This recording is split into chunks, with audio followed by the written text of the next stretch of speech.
शरीर के विरुद्ध अपराध की दशा में अगला अपराध आता है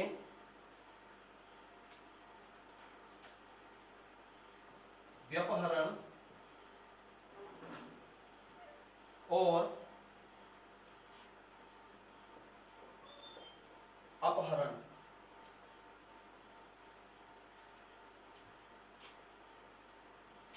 व्यपहरण के बारे में प्रावधान दिया गया है आपका सेक्शन 137 में, और अपहरण की परिभाषा दी गई है सेक्शन 138 में। फिर इसके बाद आगे इसके कुछ गंभीर प्रकार बताए गए हैं। व्यपहरण का मतलब क्या? तो जनरली दो प्रकार के अपराध को हम क्या कहते हैं?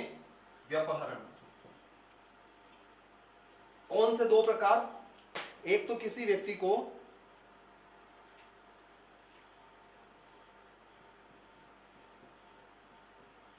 भारत से बाहर ले जाना,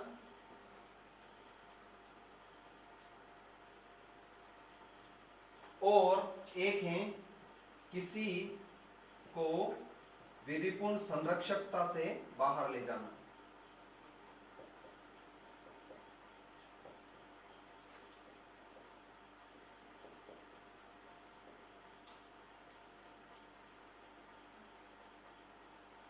इन दो प्रकार के अपराधों को हम क्या कहते हैं? व्यपहरण कहते हैं। अब जब भी किसी व्यक्ति को भारत से बाहर ले जाया जाएगा तो किसी व्यक्ति, एनी पर्सन,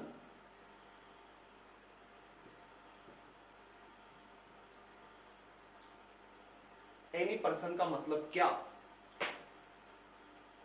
एनी पर्सन का मतलब है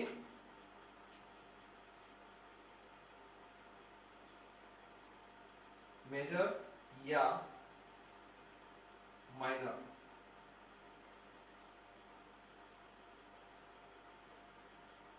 अगर किसी मेजर व्यक्ति को भारत से बाहर ले जाया जा रहा है तो उसकी सहमति के बिना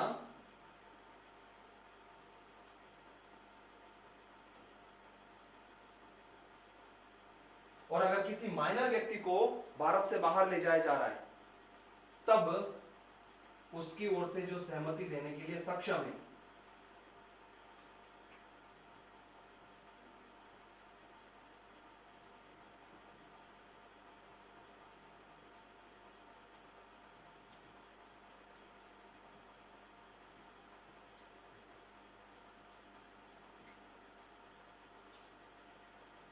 अगर ऐसे व्यक्तियों को भारत से बाहर ले जाते हो तो कौन सा अपराध कारित किया है?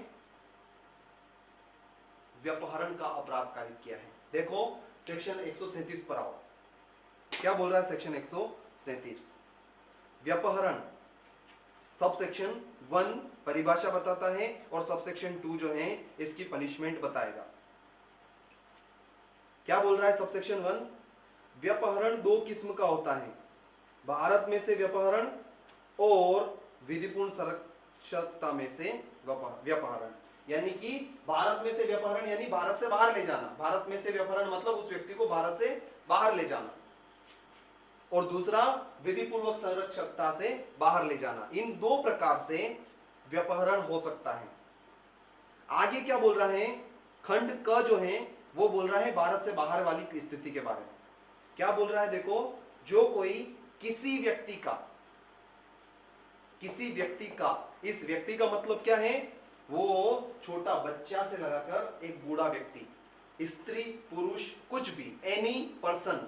एनी पर्सन की जब मैंने आपको डेफिनेशन बताई थी तो उसमें मैंने विस्तार से पूरा एक लेक्चर बताया था कि क्या क्या लोग इसमें इंक्लूड हो सकते हैं। वो सब इसमें इंक्लूड हो सकते हैं एनी पर्सन में, ठीक है? उसमें कौन कौन से जेंडर हैं, क्या क्या हैं, क्या नहीं है, वो सब एनी पर्सन में आ जाएंगे। तो अगर वो माइनर हैं तो, और अगर वो मेजर हैं तो कैसे, कौन सी सहमति की बात हो रही है? देखो आगे बढ़ो। जो कोई किसी व्यक्ति का उस व्यक्ति की या उस व्यक्ति की ओर से सहमति देने के लिए वैध रूप से प्राधिकृत किसी व्यक्ति की सहमति के बिना। अगर मान लो वो व्यक्ति मेजर है तो उसकी सहमति के बिना, और अगर वो व्यक्ति माइनर है तो उसकी ओर से सहमति देने के लिए प्राधिकृत व्यक्ति की सहमति के बिना अगर उसको भारत से बाहर ले जाता है, देखो भारत की सीमाओं से परे पहुंचा देता है, वह भारत में से उस व्यक्ति का व्यपहरण करता है, यह कहा जाता है। क्या मेरी ये बात समझ में आई? ये है एक व्यपहरण। दूसरा व्यपहरण क्या है? दूसरा व्यपहरण है, अब इसमें आता है माइनर। माइनर या विकृत चित्त। एक विकृत चित्त व्यक्ति भी आता है ना, या तो छोटा बच्चा, चाहे लड़की हो या लड़का हो, या फिर विकृत चित्त, वो भी चाहे लड़की हो या लड़का हो। लेकिन विकृत चित्त में माइनर की स्थिति नहीं है, या तो माइनर या फिर विकृत चित्त एनी एज, किसी भी एज का विकृत चित्त व्यक्ति हो, उसको अगर आप उसका विधिपूर्वक संरक्षक हैं, उसकी सहमति के बिना, इस व्यक्ति की सहमति के बिना,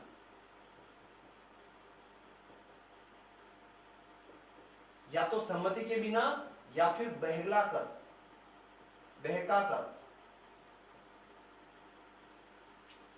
अगर उसको उसकी संरक्षकता से हटा देते हो, तब हम क्या कहेंगे? आपने विधिपूर्ण संरक्षकता से किसी व्यक्ति का व्यपहरण किया है। देखो डेफिनेशन क्या बोल रही है, खंड ख, जो कोई किसी शिशु को, अब शिशु की परिभाषा क्या है ये हम देख चुके हैं, कहां दी गई है? 18 वर्ष से कम आयु का बच्चा, ठीक है, ये है शिशु। या फिर किसी विकृत चित्त, या तो शिशु माइनर या फिर विकृत चित्त। अब यहां पर माइनर शब्द नहीं, चाइल्ड है ना, चाइल्ड शब्द है, और चाइल्ड की परिभाषा दी गई है, तो हम चाइल्ड को वैसे ही समझेंगे। जो शब्दावली उपयोग की गई है जनरली वही यूज करनी चाहिए। चाइल्ड है ना, चाइल्ड मतलब 18 वर्ष से कम आयु का बच्चा, चाहे वो लड़का हो या लड़की हो। या फिर विकृत चित्त। अब विकृत चित्त किसी भी एज का हो सकता है। विकृत चित्त के बारे में यहां पर एज स्पष्ट नहीं है, यानी कि वो किसी भी एज का विकृत चित्त व्यक्ति हो सकता है। किसी विकृत चित्त व्यक्ति को ऐसे शिशु या विकृत चित्त व्यक्ति के विधिपूर्ण संरक्षकता में से ऐसे संरक्षक की सहमति के बिना ले जाता है या बहका के ले जाता है, या तो उसकी सहमति के बिना ले जा रहा है या बहला फुसला करके ले जा रहा है। ऐसी स्थिति में वह ऐसे शिशु या ऐसे व्यक्ति का विधिपूर्ण संरक्षकता में से व्यपहरण करता है, यह कहा जाता है। आई बात समझ में? अब विधिपूर्ण संरक्षक कौन है, इसका स्पष्टीकरण जो है वो हमको बताता है।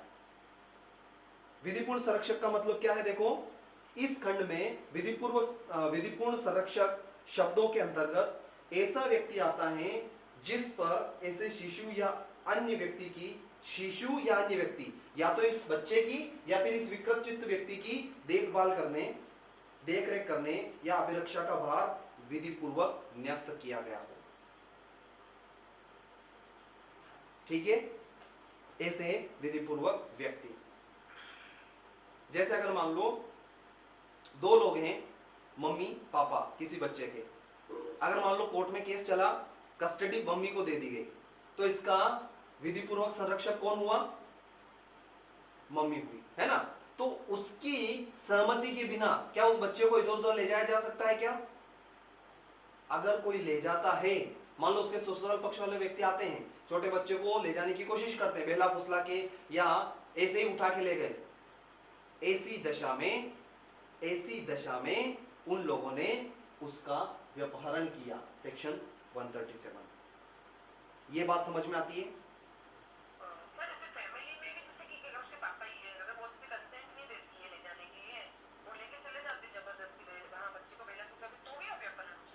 हाँ, तो भी व्यपहरण हो जाएगा।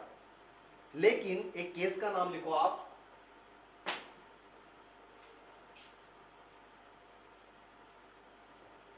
वरदराजन वर्सेस मद्रास।